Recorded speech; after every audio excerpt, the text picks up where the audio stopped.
আমাদের বাংলাদেশের শিক্ষা সিলেবাসকে সম্পাদনার জন্য যাদেরকে দায়িত্ব দেওয়া হলো, তাদের মধ্যে এমন একজনকে দায়িত্ব দেওয়া হয়েছে যিনি পরিষ্কার নবী বিদ্বেষী এবং হাদিস বিরোধী। এর নাম হলো আবু সাইদ খান। তার মাধ্যমে বাংলাদেশের ইসলামিক বইগুলো সম্পাদনা করা হবে।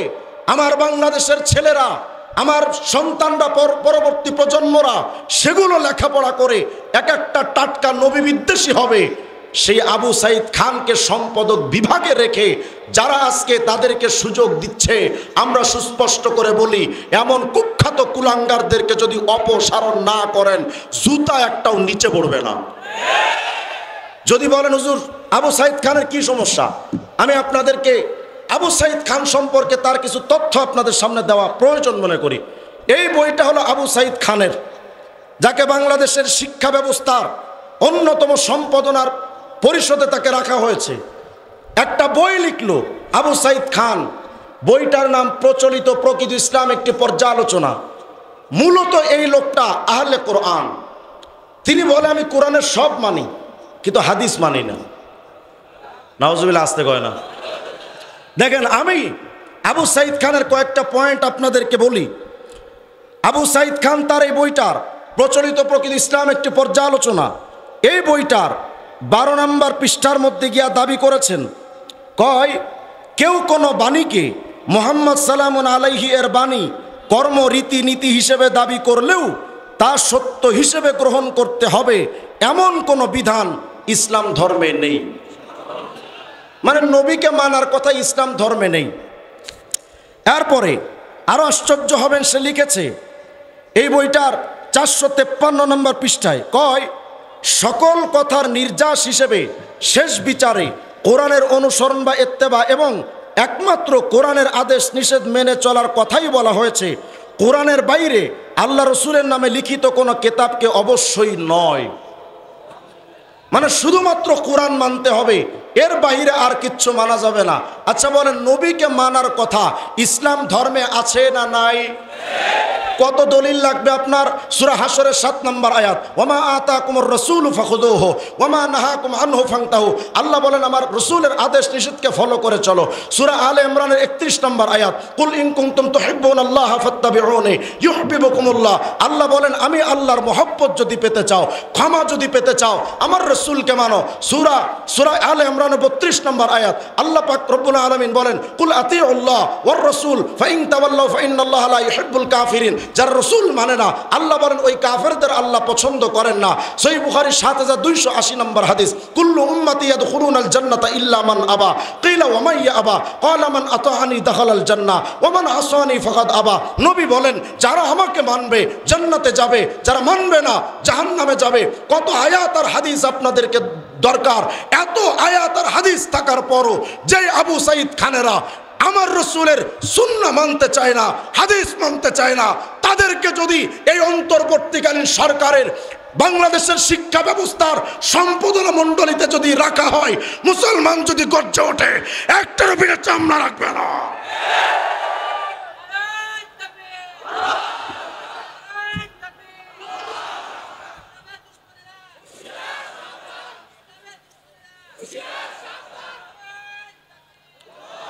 দেখেন আর একটা বই আমার কাছে, ধর্ম সংস্কার সেরেকি কালেমা, ধর্ম সংস্কার বই পৃষ্ঠা নাম্বার 78 লিখেছে সেরেকি কালেমা লা ইলাহা ইল্লাল্লাহ মুহাম্মাদুর রাসূলুল্লাহ।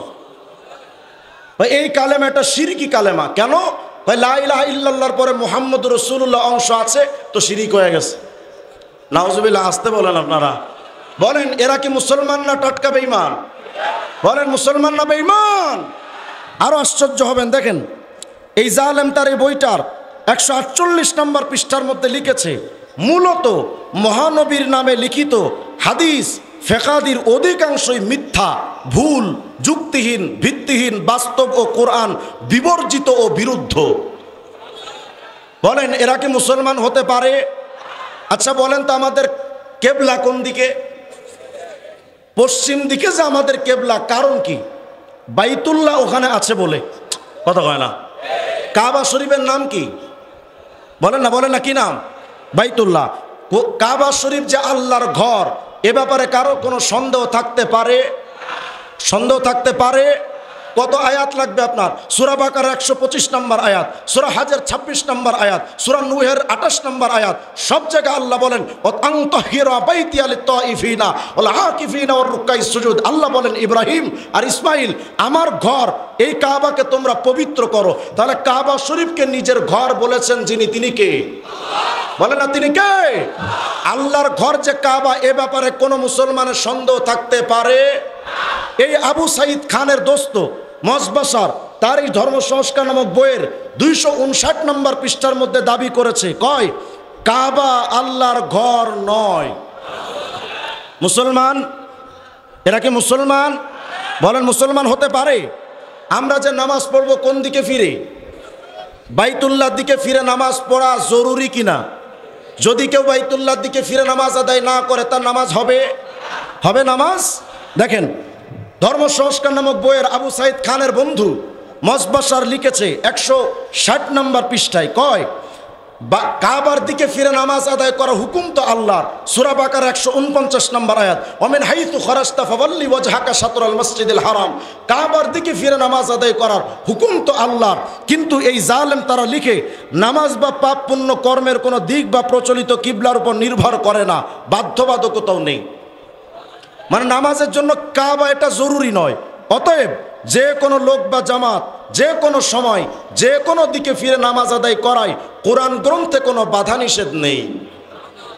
মানে আপনি উত্তর দিকেও ফিরে নামাজ পড়তে পারেন, দক্ষিণ দিকে ফিরেও নামাজ পড়তে পারেন। বলেন এই সমস্ত লোকদের হাতে আমাদের সন্তানদের বই যদি তাদের হাতে থাকে, আমাদের সন্তানরা মুসলমান হবে না বেঈমান হবে? আশ্চর্য হবেন। বলেন তো নামাজ কয় ওয়াক্ত? বলেন বলেন কয় ওয়াক্ত?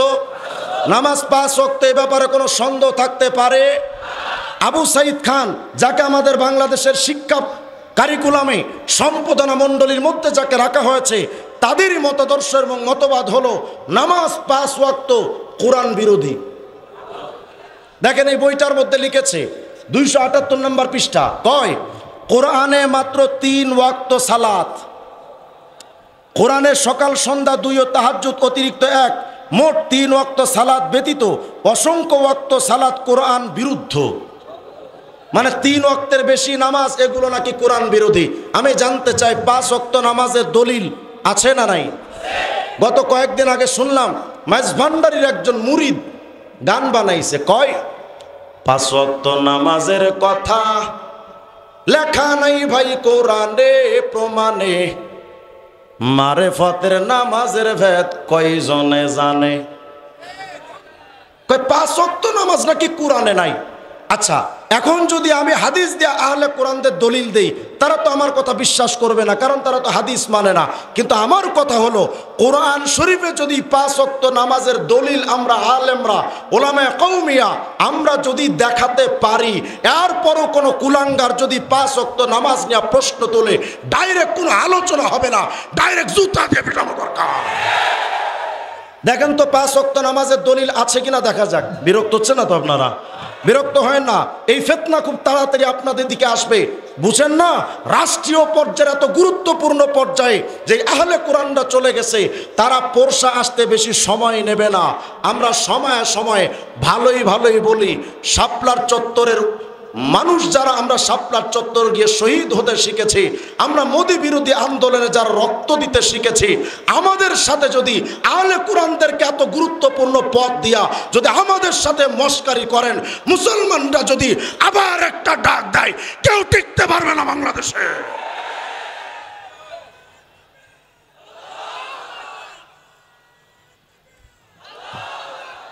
দেখেন 5 ওয়াক্ত নামাজের দলিল আছে কিনা। সূরা হুদের 114 নম্বর আয়াত, মনোযোগ দিয়ে শোনেন। অনেকে এসে আপনাদের এলাকায় বিভ্রান্তিটা ছড়াবে যে 5 ওয়াক্ত নামাজ তো কোরআন হাদিসে কোথাও নাই। দেখেন তো আছে কিনা। সূরা হুদের 114 নম্বর আয়াত, আল্লাহ বলেন ওয়াকিমিস সালাতা তরাফাইন নাহার ওয়া যুলাফাম মিনাল লাইল। আল্লাহ বলেন আর দিনের 2 অংশে তোমরা নামাজ কায়েম করো। মনোযোগ দেন, দিনের 2 অংশে তোমরা নামাজ কায়েম করো। এই আয়াতের অসংখ্য তাফসীর এসেছে। এর মধ্যে একটা তাফসীর হলো, বলেন তো দিনের 2 অংশ যদি আমরা দিনের মাঝখানে ধরি, দিনের মধ্যে আমরা 2 ওয়াক্ত নামাজ পড়ি, কোন কোন নামাজ? জোহর, কথা কয় না, আপনারা বিরক্ত হচ্ছেন নাকি? আমি জানি এই সমস্ত আলোচনা মাহফিলের আলোচনা নয়, কিন্তু সময়ে যে ফিতনাগুলো আমাদের সামনে দাঁড়াচ্ছে তাদেরও তো প্রতিমূল করা দরকার। দেখেন আল্লাহ বলছেন দিনের দুই অংশে তোমরা নামাজ কায়েম করো। দিনের মধ্যে আমরা 2 ওয়াক্ত নামাজ পড়ি, জোহর আসর। তাহলে জোহর আসরের দলিল সূরা হুদের 114 নম্বর আয়াতে আছে না নাই?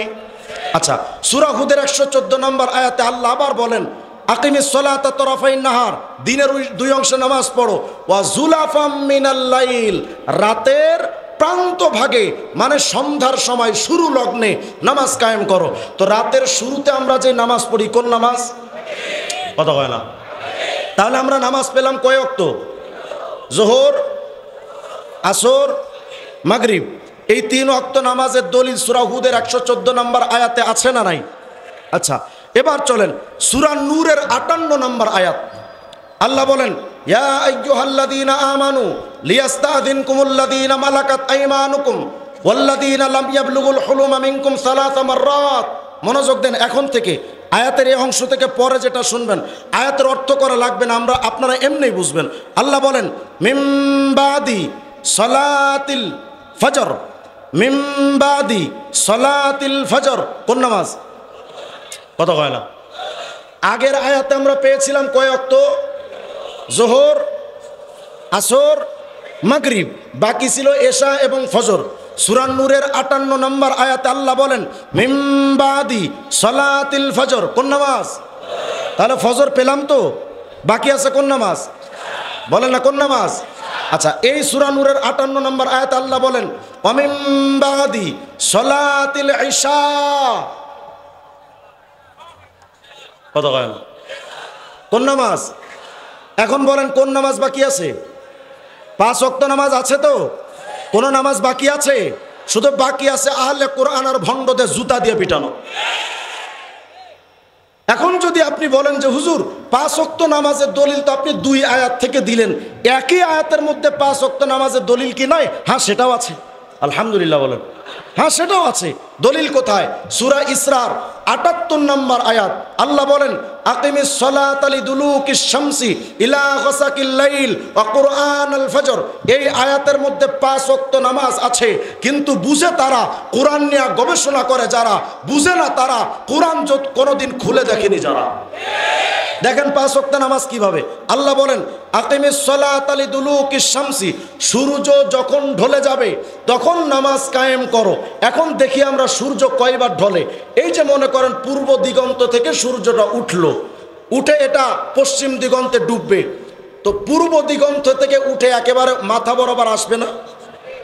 এই মাথা বরাবর যখন আসবে এখান থেকেই তো ঢলা শুরু। কথা কয় না? মাথার উপর থেকে যখন সূর্যটা ঢলবে ওই সময় যে নামাজটা আমরা পড়ি কোন নামাজ? কোন নামাজ? জোহর। তাহলে সূর্য ঢলার মধ্যে প্রথম নামাজ পেলাম জোহর। আচ্ছা, এই মাথার উপর থেকে সূর্যটা ঢলে মাঝ বরাবর আসলো, শেষে এসে আর একটা ডুবার জন্য একটা ঢলা দিবে, তো মাঝখান থেকে মাঝ বরাবর যে ঢলাটা দিল এখান থেকে যে আর একটা ঢলা দিবে ডুবার জন্য, এই মাঝখানে যে ঢলাটা দেয় কোন নামাজ? আসর। এই সূর্যটা যখন একদম অন্ধকারে ঢলে যাবে কোন নামাজ? তাহলে সূর্য ঢলার মধ্যে আছে কয় ওয়াক্ত? জোহর, আসর, মাগরিব, বাকি আছে কয় ওয়াক্ত? দেখেন আল্লাহ বলেন ইলা, এই আয়াতেই ইলা গাসাকিল লাইল, রাত্রটা যখন একটু গভীর হবে নামাজ কায়েম করো। রাত্র যখন একটু গভীর হয় কোন নামাজ? এশা। তাহলে বাকি আছে ফজর। আল্লাহ বলেন ওয়া কুরআনাল ফজর কোন নামাজ? এখন বলেন 5 ওয়াক্ত নামাজ একই আয়াতের মধ্যে আছে না নাই? এরপরও যারা 5 ওয়াক্ত নামাজ নিয়ে যারা সমাজে বিভ্রান্তি করে, সমাজে মুসলমানদের মধ্যে বিভেদ তৈরি করতে চায়, মুসলমানরা স্পষ্ট করে আমরাও বলি তাদের যদি রাস্তাঘাটে পাওয়া যায় জুতা দিয়ে পিঠে চামড়া তুলে ফেলা হবে।